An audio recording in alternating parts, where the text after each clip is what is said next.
মাঝে মাঝে আল্লাহ আমাদেরকে দুঃখ কষ্ট দিয়ে পরীক্ষা করতে চান, এগুলো আমাদের জন্য খারাপ নয়।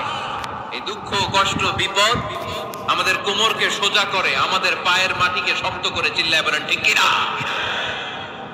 প্রতিকূল পরিবেশে কিভাবে বাঁচতে হয় এই দুঃখ কষ্ট আমাদেরকে শেখায়। এজন্য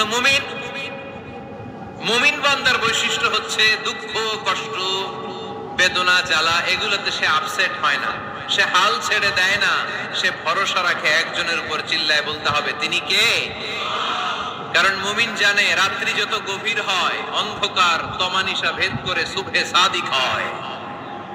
মুমিন জানে গর্ভবতী নারীর পেটের ব্যথা যেই দিন বাড়তে থাকে ওই দিনই নতুন মেহমান আগমনের সময় ঘনাতে থাকে।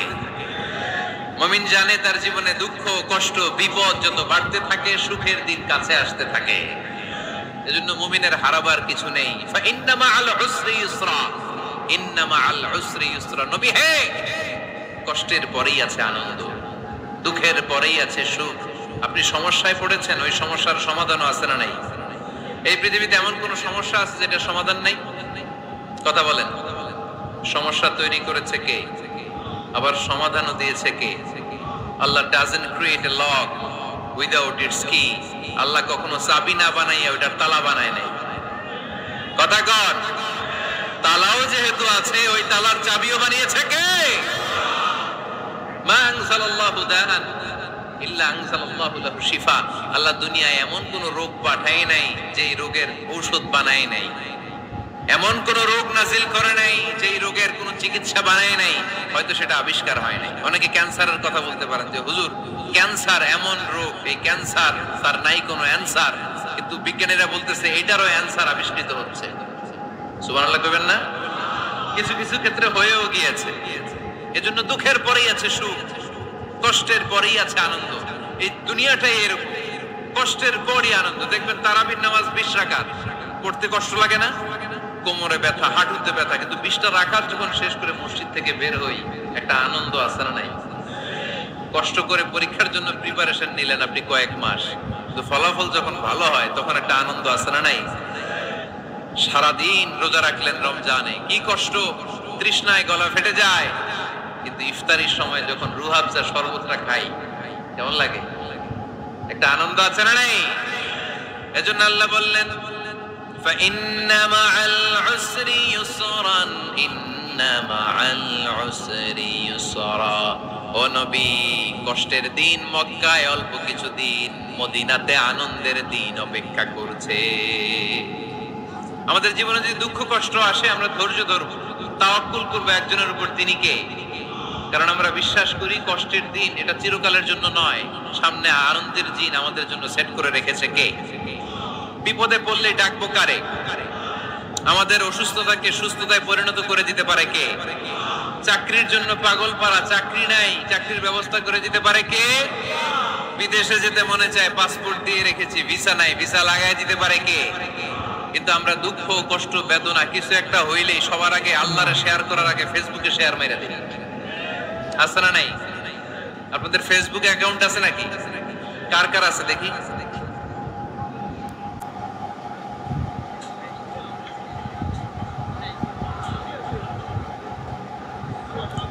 আছে আছে। এটার জন্য আমরা ভালো কাজে লাগাই, ঠিক কিনা? আপনি চাইলেই এমন ভাবে ফেসবুক ফ্রেন্ড লিস্ট করতে পারেন যারা ভালো ভালো জিনিস শেয়ার করে, যারা মোটিভেশনাল জিনিস শেয়ার করে, ইসলামের পক্ষে কথা বলে। আপনার এক একটা শেয়ারে অনেকের জীবন বেঁচে যেতে পারে, ঠিক কিনা? একজন মুমূর্ষ রোগীকে বাঁচাতে রক্তের প্রয়োজন, রক্তের গ্রুপ এ পজিটিভ। যারা রক্ত দান করতে আগ্রহী তারা এই নাম্বারে যোগাযোগ করুন। ফেসবুকে মাঝে মাঝে এরকম নিউজ আসে না নাই? আপনি just you put down in share, শেয়ারের মধ্যে একটা পুট করে দিলেন, একটু শেয়ার মেরে দিলেন, ছড়িয়ে পড়লো হাজার হাজার ফেসবুক ফ্রেন্ডদের কাছে। তাদের অনেকে ব্লাড দিতে আগ্রহী, সে তাড়াতাড়ি যে সেখানে ব্লাড ডোনেট করে আসলো। আপনার একটা শেয়ারের কারণে বেঁচে গেল অনেকগুলো প্রাণ। চিল্লা এখন ঠিক কিনা? রক্তদানের মতো শ্রেষ্ঠ ইবাদত হতে পারে? আমরা মনে করি শুধু জিকিরই ইবাদত, আমরা মনে করি শুধু নামাজই ইবাদত। রক্তদান, এক ব্যাগ রক্ত থেকে অনেক মানুষকে বাঁচানো যায়। এর মধ্যে আছে হিমোগ্লোবিন, এর মধ্যে আছে প্লাটিলেট, আছে প্লাজমা। রক্তে একটা উপাদান আছে প্লাজমা, নাম শুনছেন? আগুনে পোড়া রোগীকে বাঁচাতে প্লাজমা লাগে। হসপিটালের বার্ন ইউনিটে যেয়ে দেখবেন মানুষ কিভাবে চিল্লায়। নুসরাত নামে একটা মেয়ে মারা গেল না, এক বদমাইশের কবলে পড়ে মারা গেল না? তাকে আগুন জ্বালিয়ে দেওয়া হয়েছিল তার গায়ে, তার প্লাজমা গুলো জ্বলে গিয়েছিল। আগুনে পোড়া রোগীর যে কি কষ্ট, একটু দেখার জন্য হসপিটালের বার্ন ইউনিটে যাবেন, দেখবেন যে কি কষ্টে আছে তারা। এই প্লাজমা গুলোকে অনেক সেন্টিগ্রেড তাপমাত্রা নামিয়ে ঠান্ডা করে দেহে পুশ করা হয়। আপনার এক ব্যাগ রক্ত থেকে প্লাজমা আলাদা করা হবে, প্লেটলেটস আলাদা করা হবে, হিমোগ্লোবিন আলাদা করা হবে, শ্বেতকণিকা, লোহিত কণিকা আলাদা করে অনেকগুলো মানুষ বেঁচে যাবে। এজন্য ফেসবুক থাকাটা দোষের কিছু না, তবে ভালো কাজে আমরা ব্যবহার করব, ঠিক কিনা? আপনার ফেসবুক শেয়ারিং আপনার জান্নাতি বানাতে পারে, আর আপনার ফেসবুক শেয়ারিং আপনার জাহান্নামের লাকড়ি বানাতে পারে। চিল্লায় বলেন ঠিক কিনা?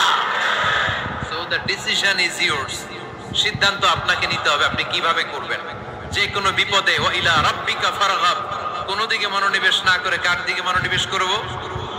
যে কোনো বিপদ আপদ ফেসবুকে শেয়ার করার আগে শেয়ার করব কার কাছে? আমাদের যার যা লাগে আল্লাহ সবও যদি দিয়ে দেয়, আল্লাহর ধনভাণ্ডারের 1 ইঞ্চিও কমবে? হাদিসে কুদসিতে আল্লাহ বললেন, লাউ আন্না আউওয়ালাকুম ওয়া আখিরাকুম ওয়া ইনসাকুম ওয়া জিন্নাকুম, পৃথিবীর সব জিন, পৃথিবীর সব মানুষ বিশাল মরুভূমিতে দাঁড়িয়ে যদি আমার কাছে চাইতে শুরু করে, আল্লাহ এটা দাও, ওটা দাও, ওটা দাও, আমি আল্লাহ তোমাদের সব চাহিদাও যদি মিটিয়ে দেই, আমি আল্লাহর ধনভাণ্ডারের 1 ইঞ্চিও কমবে না। এজন্য চাইবো কার কাছে? বিপদে আপদে ভরসা করব কার কাছে? আর অবসরগুলোকে কাজে লাগানোর দরকার আছে না নাই? স্বাবলম্বী হওয়ার চেষ্টা করার দরকার আছে না নাই? ফা ইন্না মাআল উসরি ইউসরা, ইন্না মাআল উসরি ইউসরা। নবী হে, কষ্টের পরেই আছে সুখ, দুঃখের পরেই আছে আনন্দ। সব সময় মানুষের সময় একরকম কাটে না। এজন্য আমরা তাওয়াক্কুল করতে চাই একজনের উপর, তিনি কে? বিশ্বনবী বলেন, লিকুল্লি নবিয়্যিন দাওয়া মুস্তাজাবা। এই দুনিয়াতে সব নবীদের একটা করে মুস্তাজাবুদ দাওয়া আছে। আল্লাহ বলেছে, ও নবী, একটা করে স্পেশাল দোয়া করার সুযোগ পাবা, দোয়াটা করা মাত্রই কবুল করে নেব।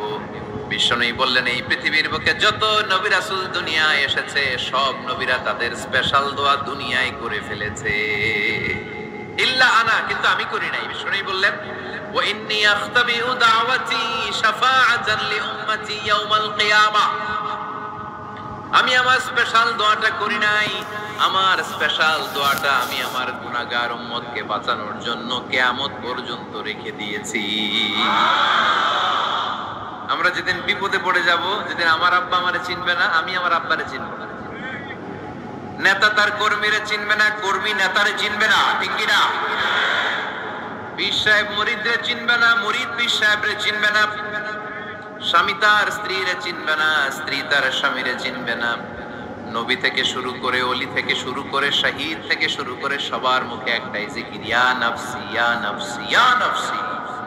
আকাশের সূর্যটা যেদিন মাথার কাছে চলে আসবে, জমিনটা তামার জমিন হয়ে যাবে, সূর্যের তাপে মাথার মগজগুলো ভাতের মাড়ের মতো গলে গলে নাকের ছিদ্র কানের ছিদ্র দিয়ে টপ টপ করে বেয়ে বেয়ে নিচে পড়বে।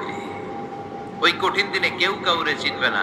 বিষ্ণু বললেন, ওই দোয়াটা আমি দুনিয়ায় করি নাই, আমি বদরের যুদ্ধে মার খেয়েছি, উহুদের যুদ্ধে দাঁত ভেঙেছি, আমি না খেয়ে পেটে পাথর বেঁধেছি। আমি যদি ওই দিন দোয়া করতাম, আল্লাহ দোয়া কবুল করে নিত, জান্নাতি খাবার দিয়ে দিত, আমার মায়ের খাওয়া লাগতো না, তায়েফে আমার রক্ত ঝরতো না, দোয়া করলেই কবুল। কিন্তু ওই দোয়াটা আমি দুনিয়ায় করি নাই, ওই দোয়াটা আমার জন্য, আপনার জন্য, আমাদের জন্য বিশ্বনবী জমা রেখে দিয়েছে। এজন্য বিশ্বনবীর চিন্তা আর আমাদের চিন্তা এক চিন্তা না, বিশ্বনবীর পুরা উম্মতের চিন্তা। কিয়ামত পর্যন্ত যত মানুষ আসবে সবাই আমার উম্মত, না জানি তাদের নসিবে কি হয়ে যায়। এই চিন্তার বোঝা বিশ্বনবীকে কাবু করে ফেলেছিল। আল্লাহ বললেন, নবী, নো টেনশন, কোনো টেনশন নাই, আপনার এই চিন্তার বোঝাকে আপনার পিঠ থেকে আমি আল্লাহ নিজ দায়িত্বে সরিয়ে নিলাম। এজন্য আল্লাহ বললেন, আলাম নাশরাহ লাকা সাদরাকা ওয়া ওয়াদা'না আনকা বিসরাক আল্লাযী আনকাদা যাহরাক। যেই চিন্তার বোঝা আপনাকে কষ্ট দেয়, যেই চিন্তার বোঝা আপনারে পেরেশান করে তোলে, আপনার পিঠ থেকে ওই চিন্তার বোঝা নবী আমি সরিয়ে নিলাম। কি দিয়ে সরিয়ে নিল? কোরআনের আলো দিয়ে। আওয়াজ করে বলতে হবে, কি দিয়ে? বিশ্বনবী মক্কায় দেখতেন মূর্তির পূজা হয়, আল্লাহর ঘরের ভিতরে 360টা মূর্তির পূজা। বিশ্বনবী দেখতে পেলেন দুর্বলের উপরে সবলের অত্যাচার। বিশ্বনবী দেখতে পেলেন নারীদেরকে অত্যাচার করা হয়। কন্যা সন্তান হলে বাবা তার মেয়েটাকে নিয়ে জঙ্গলের ভেতরে ঢুকে কিংবা মরুভূমির ভেতরে যে জীবিত দাফন করে দেয়। ওয়াইদাল মাউউদাতু সুইলাত ওয়াদুল বানাত। বিশ্বনবী এগুলো দেখতেন চারপাশে। দেখে এই পথহারা জাতিকে কিভাবে উদ্ধার করবেন, কি দিয়ে উদ্ধার করা যায়, এই টেনশনে বিশ্বনবীর পিঠ বাঁকা হয়ে গিয়েছিল। উপমা বাঁকা হয়ে গিয়েছিল। বিশ্বনবী সব সময় পেরেশান থাকতেন। আল্লাহ বললেন, নবী টেনশনের দরকার নাই, হেরা গুহায় এমন একটা নূরের আলো দিয়ে আমি আপনারে আলোকিত করব, যার মাধ্যমে সব পেরেশানি দূর হয়ে যাবে। আলাম নাশরাহ লাকা সাদরাকা ওয়া ওয়াদা'না আনকা বিজরাক আল্লাযী আনকাদা যাহরাক। আপনাকে পেরেশান বানিয়ে দেয় এরকম সব চিন্তার বোঝা আমি আল্লাহ সরিয়ে নিলাম। সুবহানাল্লাহ। আল্লাহ আমাদের সবাইকে কথাগুলো বুঝে আরো আমল করার তৌফিক দান করুক। আমরা পড়ি আমিন।